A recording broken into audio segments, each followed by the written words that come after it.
वर्तमान में एक मुद्दा बना हुआ है सीबीएसई, जो कि बहुत चर्चा में चल रहा है और आज द हिंदू में लेख भी है उस पर। तो बात करेंगे, क्या सीबीएसई की मार्किंग प्रणाली में सुधार की जरूरत है।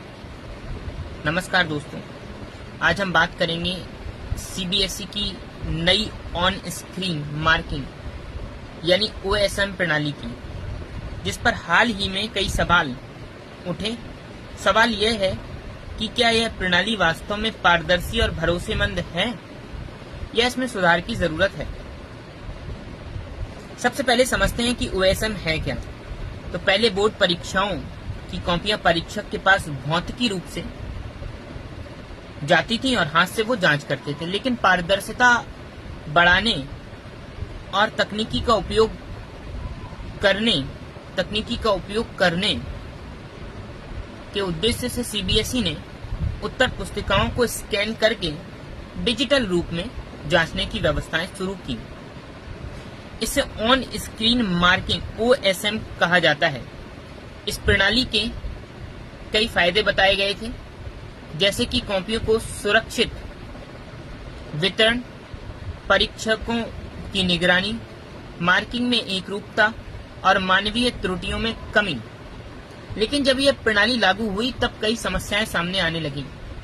कुछ परीक्षकों ने शिकायत की कि पोर्टल ठीक से काम नहीं कर रहा था। कई जगह कॉपियों के स्कैन धुंधले दिखाई दे रहे थे, कुछ उत्तर स्पष्ट नहीं दिख रहे थे। इसके अलावा अलग अलग परीक्षकों द्वारा अलग अलग अंक दिए जाने जैसी समस्याएं भी सामने आईं। यही से इस प्रणाली की विश्वसनीयता पर सवाल उठने लगे, क्योंकि परीक्षा केवल अंक देने की प्रक्रिया नहीं, बल्कि यह छात्रों के भविष्य, कॉलेज प्रवेश और करियर से जुड़ा एक महत्वपूर्ण विषय है। लेख के अनुसार इस समस्या का समाधान केवल तकनीकी लाना नहीं, बल्कि तकनीकी को सही तरीके से लागू करना है। इसके लिए कुछ महत्वपूर्ण सुझाव दिए गए। पहला, छात्रों को अपनी स्कैन की गई उत्तर पुस्तिका देखने का अधिकार मिलना चाहिए, जिससे कि वे समझ सकें कि उन्हें अंक कैसे मिले। दूसरे, सीबीएसई को मजबूत डिजिटल इंफ्रास्ट्रक्चर तैयार करना होगा, जिससे बेहतर सर्वर, सुरक्षित क्लाउड सिस्टम और साइबर सुरक्षा शामिल हो सके। तीसरा, परीक्षकों को डिजिटल मूल्यांकन की विशेष ट्रेनिंग दी जानी चाहिए, ताकि मार्किंग में एकरूपता बनी रहे। चौथा, स्कैनिंग की गुणवत्ता इतनी अच्छी हो कि हर उत्तर स्पष्ट रूप से दिखाई दे। और पांचवा, पुनर्मूल्यांकन यानी री इवैल्यूएशन की प्रक्रिया को अधिक पारदर्शी और आसान बनाया जाए।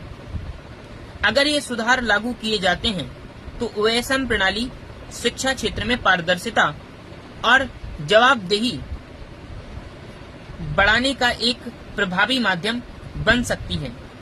अंत में यह मुद्दा हमें बताता है कि डिजिटल गवर्नेंस तभी सफल होती है जब उसके साथ मजबूत तकनीकी व्यवस्था, जवाबदेही और पारदर्शिता भी हो। धन्यवाद।